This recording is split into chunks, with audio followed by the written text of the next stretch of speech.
Hanji, boys and girls, this is Dr. Manish, your ophthalmology educator at DAMS.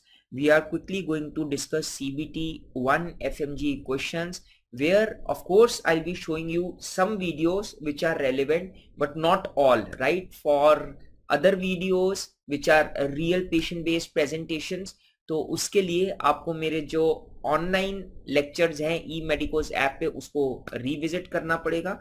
But yes, so let's start without wasting any more time. So what I expect is there were 15 questions. अगर 15 में से आपके 12 से 13 question भी अगर ठीक हो रहे हैं तो thumbs up to all of you, है ना. बहुत अच्छी आपकी परफॉर्मेंस है अगर 12 to 13 भी आपके ठीक हो रहे हैं तो.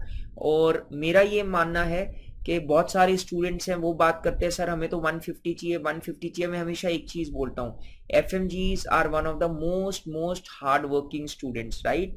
तो यहाँ पर हम एटलीस्ट 165 का टारगेट करें. रीजन भी मैं आपको INI CT एग्जाम में अपीयर होता देखना चाहता हूँ और उसके बाद वहां पे रैंक लेके मैं आपको एम्स, PGI, जिपमर, निमहैंस जैसी इंस्टीट्यूशंस में देखना चाहता हूँ. मेरे को बहुत अच्छा लगेगा जब आप में से कोई मुझे मैसेज करके बोलेगा sir I have got admission in X branch at AIIMS Delhi, in Y branch in PGI MER Chandigarh, in Z branch in NIMHANS Bangalore, or maybe Jipmer Pondicherry, right? Chalo, so let's start. What is this? बताइए क्या instrument है? Yes, quick. So what is this instrument, boys and girls? So this is your which tonometer? Tonometer, you know what is tonometry? Tonometry is an instrument by which you measure the intraocular pressure. क्या measure करते हो आप? Intraocular pressure. What is the normal intraocular pressure, boys and girls? So it is 10 to 21 millimeter of mercury, right? So जल्दी से बता दीजिए. This is your Schiot's tonometer. तो option देखेंगे, ऑप्शन में हमें Schiot's मिलेगा. यस, ऑप्शन में Schiot's तो नहीं है, लेकिन ये मैं आपको बता चुका हूँ. इससे हम क्या मेजर करते हैं? इससे हम इंट्राओकुलर प्रेशर मेजर करते हैं. सो that is the answer. But मेरे प्यारे मित्रों, Schiot's tonometer is indentation type of tonometer, है ना. इंडेंटेशन टाइप होता है. But which is the gold standard tonometer? Gold for gold. So Goldman is gold standard tonometer. Goldman is gold standard tonometer. थोड़ा सा आपको वन लुक दे देता हूं, आपको एक लुक दे देता हूं मैं Schiot's टोनोमीटर की, सो दैट आप एक बार देख लें तो समझ में आ जाएगा. Schiot's टोनोमीटर में हम क्या कर रहे हैं जल्दी से दिखाऊंगा आपको, फास्ट फॉरवर्ड करूंगा. देखो ये Schiot's टोनोमीटर है. इसमें मैं क्या करूं, पहले प्रोपैराकेन टॉपिकल एनेस्थेटिक डाल दिया. देखना, आई एम डूइंग टोनोमेट्री. ये देख रहे हो, I am using the tonometer. This is indentation form of tonometry. देखो ये है ना टोनोमीटर. तो what I am doing, I am measuring the intraocular pressure of the patient. क्या मेजर कर रहा हूं? Intraocular pressure. तो ये है हमारा Schiot's टोनोमीटर. डन. चलो आगे चलते हैं quickly.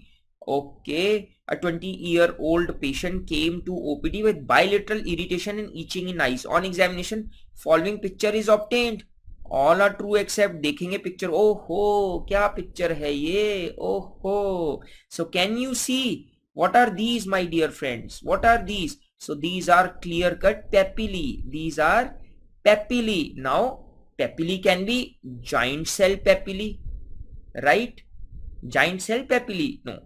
Giant papillary conjunctivitis. They are seen in giant papillary conjunctivitis. They can also be seen in VKC, that is vernal keratoconjunctivitis. Up, this is your previous year FMG question. So there was a short history which was given, right? And almost similar picture was shown. And there was one option which was GPC, giant papillary conjunctivitis. Second, vernal keratoconjunctivitis. So many students message me, sir ये VKC है कि GPC है? तो papillae तो sir एक जैसी है. VKC के भी कॉबलस्टोन पेपिली होते हैं, जाइंट पेपिलरी कंजंक्टिवाइटिस के भी जाइंट पेपिली होते हैं. तो कैसे पता लगेगा? Boys and girls, we have to depend upon the history. So if the history says a 21-year-old girl wearing contact lenses, contact lens users, तो वहां पे हम आएंगे GPC पे. लेकिन अगर यहाँ पे मेल हो गया, टीनेजर हो गया, पेशेंट की कंडीशन जो है if it is increasing in summer, तो boys and girls it will be vernal keratoconjunctivitis. Vernal keratoconjunctivitis नाम इसका है स्प्रिंग कटार, बट होता सबसे ज्यादा समर में है. तो ये तो धोखा हो गया हमारे साथ, बट कोई बात नहीं, it's okay, we have to understand this, right. लेकिन कॉन्टेक्ट लेंस यूजर में अगर same sort of similar picture आती है तो you will mark giant papillary conjunctivitis, right. Okay, चलो इतना हमें समझ में आ गया, डायग्नोसिस हमारे माइंड में बन गया। अब हम ऑप्शन देखते हैं, तो इसमें हम क्या करेंगे, देखो, अरे आंसर हमारे सामने है। तो which of the following is true except मतलब कौन सा फॉल्स है। अब more common in summers, yes. More common in males, of course. Corneal ulcer में डेवलप, यस, इसमें एक टिपिकल अल्सर होता है जिसको हम बोलते हैं shields ulcer, that is also your previous year question. Antibiotic eye drops are to be administered, अरे भाई एलर्जिक कंडीशन है, एंटीबायोटिक्स क्यों देंगे, हम क्या देंगे, एंटीहिस्टामिनिक देंगे। कौन सी ड्रग ऑफ चॉइस है एंटीहिस्टामिनिक, इसमें है ओलोपेटिडीन। बट एग्जामिनर्स हो रहे हैं आजकल बहुत smart, if they are smart we are smarter. अगर ओलोपेटिडीन ऑप्शन में ना है तो फिर क्या देंगे, हम देंगे सोडियम क्रोमोग्लाइकेट। ये क्या है, ये फार्माकोलॉजी का पॉइंट है, बट मैं तो बताऊंगा क्योंकि अगर इसमें से क्वेश्चन आएगा तो मैं तो अपना कॉलर ऊपर करूंगा कि तो मेरे नोट्स में से आया है। Boys and girls, this is your mast cell stabiliser, है ना, मास सेल स्टेबिलाइज। तो आंसर क्लियर कट है, आप लोग जानते हैं आंसर इज ए। मुझे पता है आप लोगों का ये क्वेश्चन ठीक हुआ है, so I want you to give a big round of applause for your own self, right. चलो आगे चलते हैं। What is this, Vossius ring is seen in. Now Vossius ring क्या है, Vossius ring is actually the circular pigment dispersal ring on the anterior lens capsule. So what happens is when there is blunt trauma, so there is compression of the eyeball anterior-posteriorly. So there is sudden stamping of the iris on the anterior lens capsule, as a result of which there is pigment dispersion on the anterior lens capsule in the form of a ring. So that is Vossius ring. Vossius ring is actually pigment dispersion.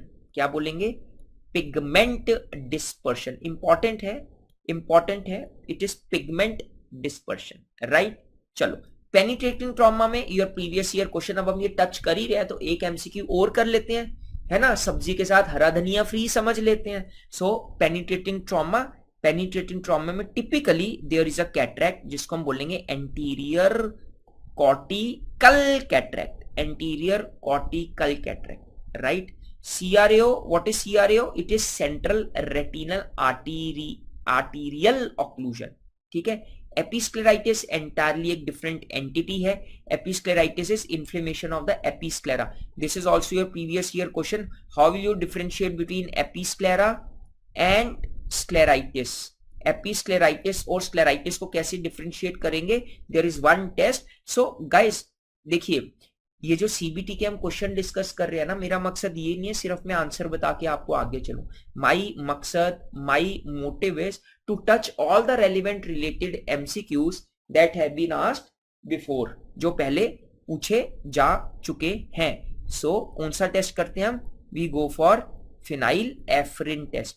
Phenyl एफ्रिन test में क्या होगा जी, मैं दोबारा बता रहा हूं, phenyl एफ्रिन test करते हैं। Okay, now phenylephrine test में क्या होगा, इफ इट इज एपिस्क्लेराइटिस तो there will be blanching of the congestion which you will see on the I.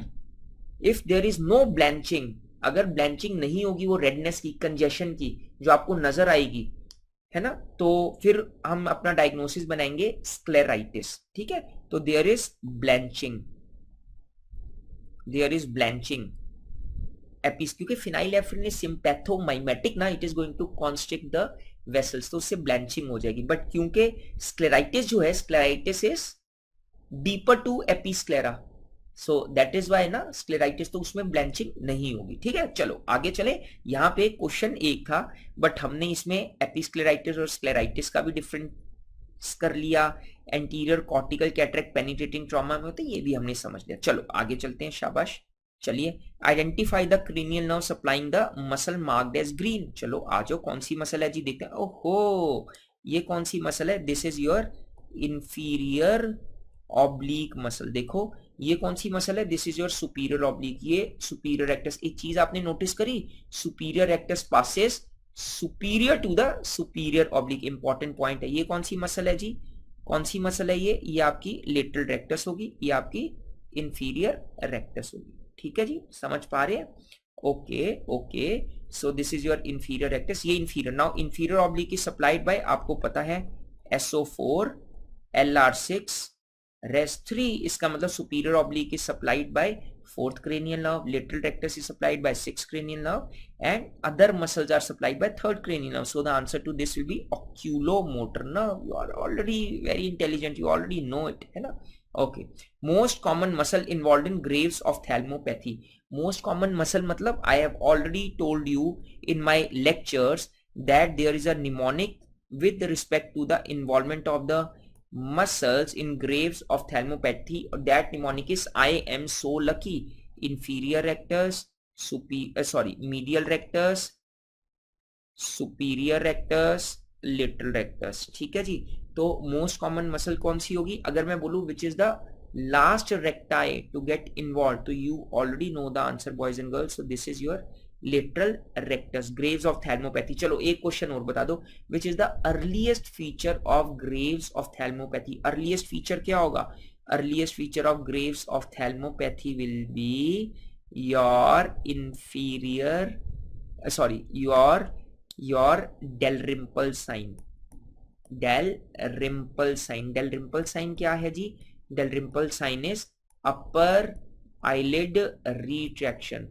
Upper eyelid retraction है ना. It will be Dalrymple sign, upper eyelid retraction. थोड़ा सा आपको touch and go कर लेता हूं, ये इंपॉर्टेंट है टॉपिक, इस पे क्वेश्चंस आ जाते हैं, तो मैं आपको एक बार दिखा देता हूँ. Just give me a second. ये देखेंगे ग्रेव्स ऑफ थैल्मोपैथी के पेशेंट हैं, तो ये देखो, I am asking the patient to look upwards. तो आप देखेंगे इनकी लेफ्ट आई जो है वो ऊपर नहीं जाएगी, तो that means there is involvement of the inferior rectus. अच्छा मुझे एक बात बताइए, if there is suppose left eye hypotropia, अगर लेफ्ट आई नीचे को है तो इसके दो कारण हो सकते हैं. एक कारण ये हो सकता है कि there is superior rectus paralysis, तभी लेफ्ट आई ऊपर नहीं जा रही. दूसरा कारण ये हो सकता है something is holding the eyeball from below. तो how will you differentiate whether it is paralytic और restrictive? Boys and girls, you will go for a test. The name of that test is forced duction test. Remember, और details of course you can revisit the video, but it is forced duction test. अब देखो, दिख रहा है ना, ध्यान से देखना. अब इसको देखो, इसको फॉलो करो. ये देखो, ऊपर ऊपर देखो. Check out the left eye. Light is coming from above, so right eye is going upwards, but left eye is not going upwards. So of course in left eye there is involvement of the left inferior rectus, boys and girls, right? नहीं हो पा रहा है ना. नीचे देखो, नीचे नीचे भी है. ओके चलो नीचे अब देख रहे हो, right eyelid has gone down but left eyelid has not gone down. What is the name of this sign, my dear boys and girls?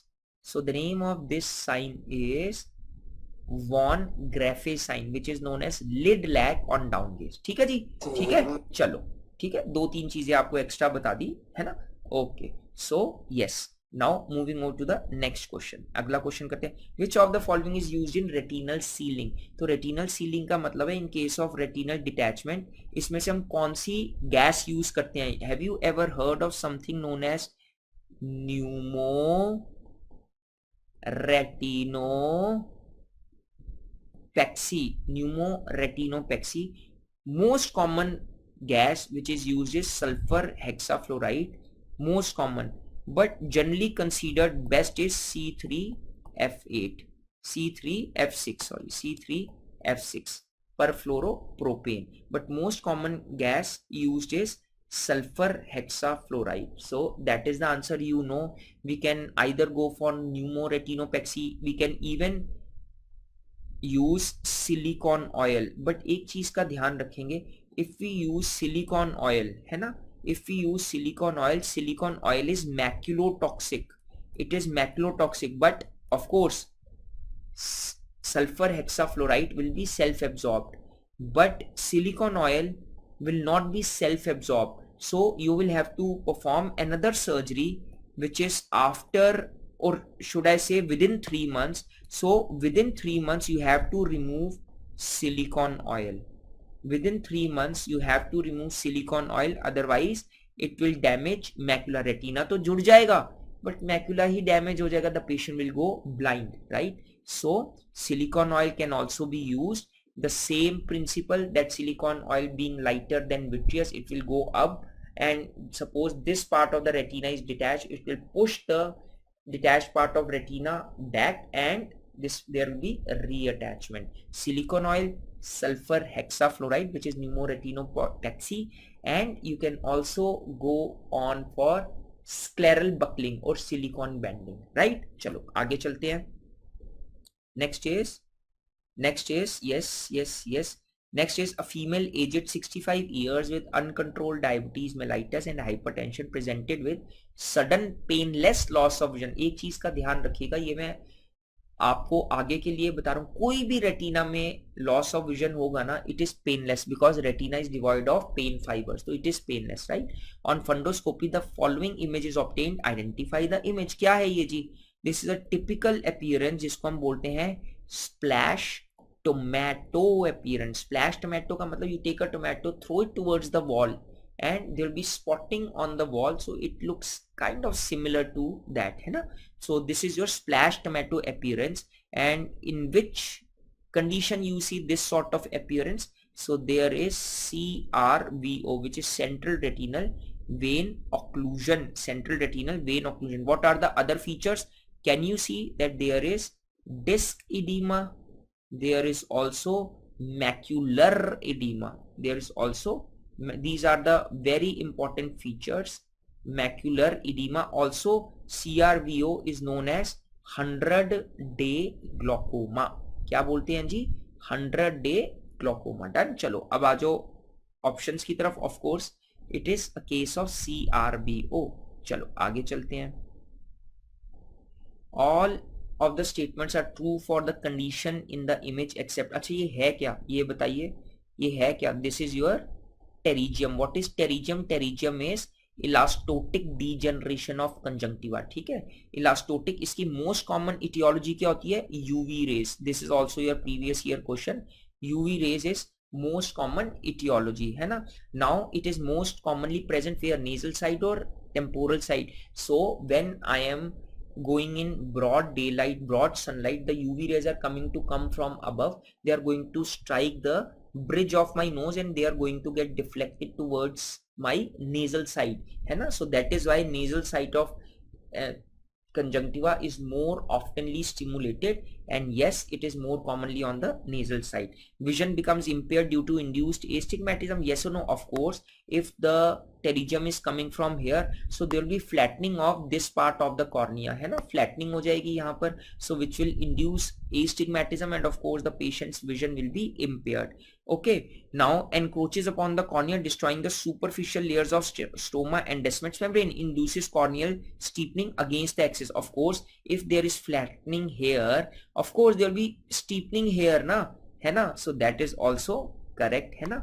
Now the option D is incorrect one. The reason being, it only goes till superficial layers of the stroma, not till Descemet's layer. ये सिर्फ superficial layers of stroma जाते हैं. आप खुद देखिए ना, ये answer जो है वो ऑप्शन के बीच में ही छुपा हुआ है.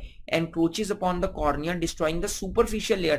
अब you know stroma के बाद ही तो Descemet's layer होगी, तो superficial layer अगर उन्होंने superficial ही लिख दिया तो Descemet में कैसे जा सकता है? तो इसका मतलब खेला हो गया ना यहाँ पर, है ना? So the answer is D. It goes till superficial layer. जब सुपरफिशियल, अगर उसको Descemet's तक जाना है तो सुपरफिशियल लेयर तक वो कैसे सीमित रह सकता है? It has to go by passing through the entire stroma ना.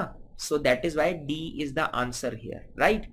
Okay, now the most common mode of spread of retinoblastoma is, it is optic nerve. Now I am going to give you another important MCQ.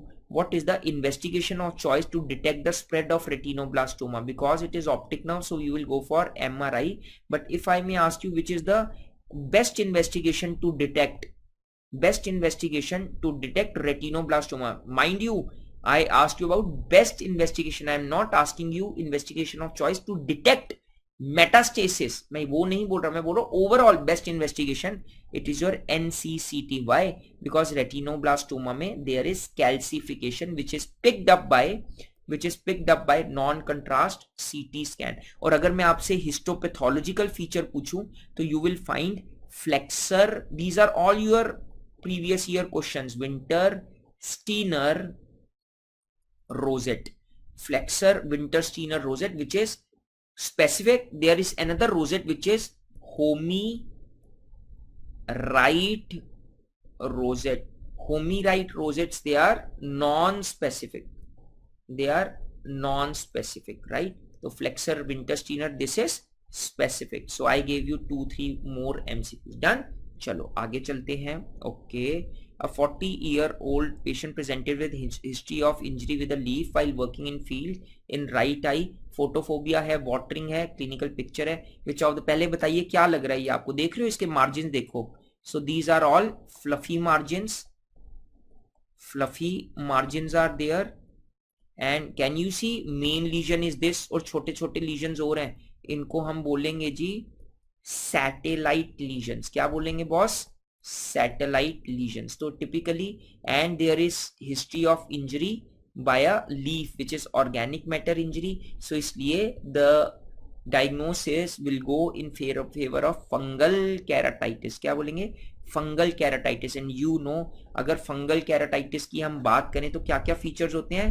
There are signs more than symptoms. Signs are more than symptoms, right? Viral keratitis में hypopyon नहीं होता है until unless इससे uveitis induce हो जाए और बहुत ज्यादा क्रॉनिक कंडीशन हो जाए, है ना. बट फंगल कैराटाइटिस की बात करें, जो बेस होता है ना फंगल कैराटाइटिस का, which is very dry looking. Of course it is not evident in the picture, but अगर आपको ये पता है कि this is your fungal keratitis, और दूसरा आपको ये भी पता है कि उसमें जो बेस होता है जब आप एग्जामिनेशन करते हो तो वो ड्राई लुकिंग होता है, you can easily go for option B, है ना. Okay, pseudomonas keratitis is bacterial keratitis. Here we are talking of fungal keratitis because the margins are fluffy and satellite lesions are seen. Also, do you know that there is a ring which you see in fungal and viral keratitis जिसको हम Besley's ring बोलते हैं, इसको immune ring बोलते हैं. It is immune ring due to antigen antibody reaction at the junction of normal cornea and infected cornea. Antigen antibody reaction at junction of normal and infected cornea. Normal and infected cornea. ठीक है जी, चलो शाबाश, आगे चलते हैं. Keratometer measures. So keratometer measures the curvature of cornea. Simple, keratometer measures curvature of cornea. Thickness of cornea कैसे measure होती है? You know, it is pachymeter, जिसको हम पैकीमेट्री बोलते हैं. Pachymeter, right, pachymeter. So curvature of cornea is keratometer. Remember, अगर हम biometry करते हैं, what are the components of biometry? Biometry में we go for IOL calculation, IOL power calculation, है ना. हम आईयूएल की कैलकुलेशन हम करते हैं बायोमेट्री में. एक होती है keratometry and another is your A scan. A scan को एम्पलीट्यूड स्कैन बोलते हैं. It measure axial length of the eyeball, है ना. चलो आगे चलते हैं. So okay, now anti metabolite used in filtration surgery. If you have seen me doing trabeculectomy, जो मैंने रूटीन रेगुलर लेक्चर्स में दिखाई है, तो उसमें आई वॉज पुटिंग ना स्पॉन्ज. तो जो स्पॉन्ज था वो किस चीज का था? तो माइटोमाइसिन. नॉर्मली हम यूज करते हैं 0.02% फॉर 2 मिनट्स. आप बोलोगे सर 2 मिनट, वाई 2 मिनट? पड़े रहने दो ना. 2 मिनट इसलिए बिकॉज अगर इसको ज्यादा समय के लिए रखेंगे it can lead to scleral necrosis. So mitomycin C is a 2H SWOT. So why it is required? It is an immunomodulator. It prevents post-operative fibrosis of the subconjunctival space. Otherwise, the pocket will be closed and our whole surgery, the whole idea of doing surgery will be failed, because we want aqueous humor to come from anterior chamber into subconjunctival space via fistula which has been created after trabeculectomy. ठीक है जी, चलो आगे आ जाओ. Okay, all are true about this technique. तो ये कौन सी टेक्निक है जी? ये क्या है, देख पा रहे हो ये क्या है? सो एक आंख से मैं देख रहा हूं ऐसे करके. What is this? This is your direct ophthalmoscope. ये क्या है? ये आपका डायरेक्ट ऑफ्थैल्मोस्कोप है. तो एक आंख से मैं देख रहा हूं, है ना. 2 आंख से तो देख नहीं रहा, तो स्टीरियोप्सिस प्रेजेंट होगा कि स्टीरियोप्सिस एब्सेंट होगा? Of course stereopsis will be absent, right. Magnification कितनी होगी? The magnification of direct ophthalmoscope is 15 times, while magnification of indirect ophthalmoscope is normally 2 to 5 times. 2 से 5 गुना होती है. It actually depends on the condensing lens which is used. कैसे? Power of eye, जो कि हम ले लेते हैं 60 dioptre, upon power of condensing lens.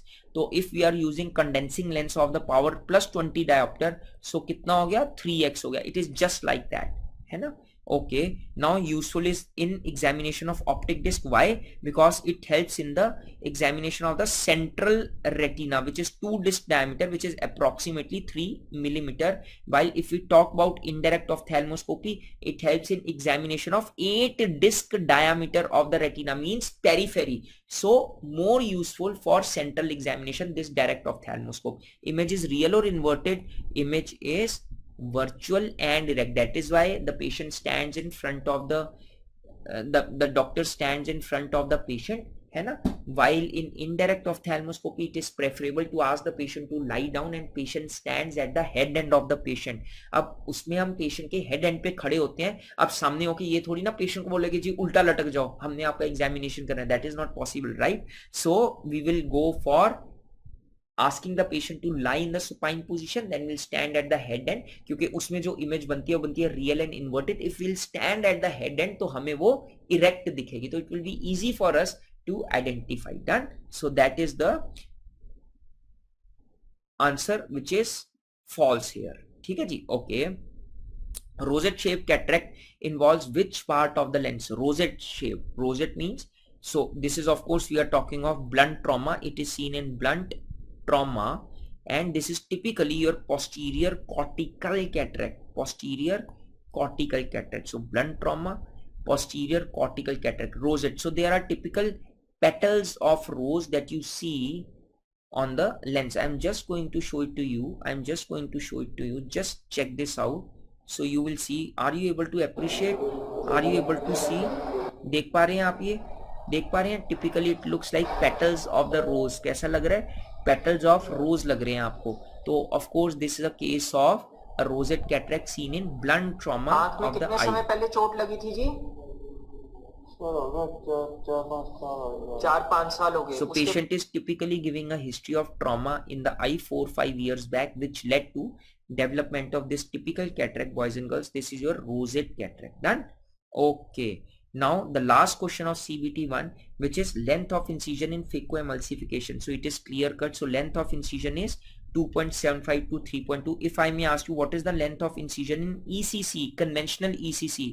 So it is 10 to 11 millimeter. Now there is modification of conventional ECC, which is manual small incision cataract surgery. So what happens is, the longer incision you are going to give, the longer will be the downtime of the patient. There will be more chances of surgical induced astigmatism. So smaller is the incision, the better it is, right? So in manual small incision cataract surgery, as the name is self-explanatory, small incision. So you will give an incision of 5 to 6 millimeter. 5 to 6, but here we are talking of phacoemulsification. So you will give an incision of approximately 2.8 to 3.2 millimeter. In phacoemulsification, foldable IUL is implanted. कौन सा lens? Foldable IUL, and the most common variety, most common material of which foldable IUL is made is acrylic. In MSICS, non-foldable lens is implanted. कौन सा lens he? Non-foldable IUL is implanted at the most common varieties PMMA, polymethyl methacrylate, PMMA. Done. Okay. So boys and girls, this was your CBT paper 1 discussion, and in case of any queries you have, you can always WhatsApp me on 9814 111 You can also follow me on Instagram.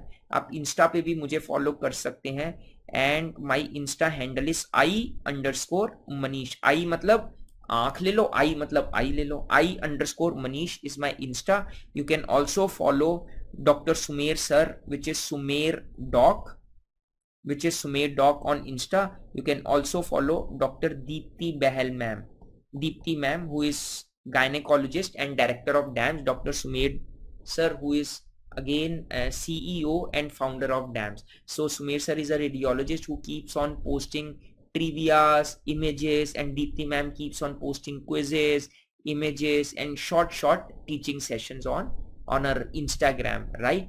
Okay, so that was all from my side. I hope you enjoyed this quick, crisp, and 30-35 minute video of CBT 1 paper discussion of 15 MCQs. If you have any queries, you are most welcome to get back to me. Thank you very much. It is my pleasure. Love to all of you.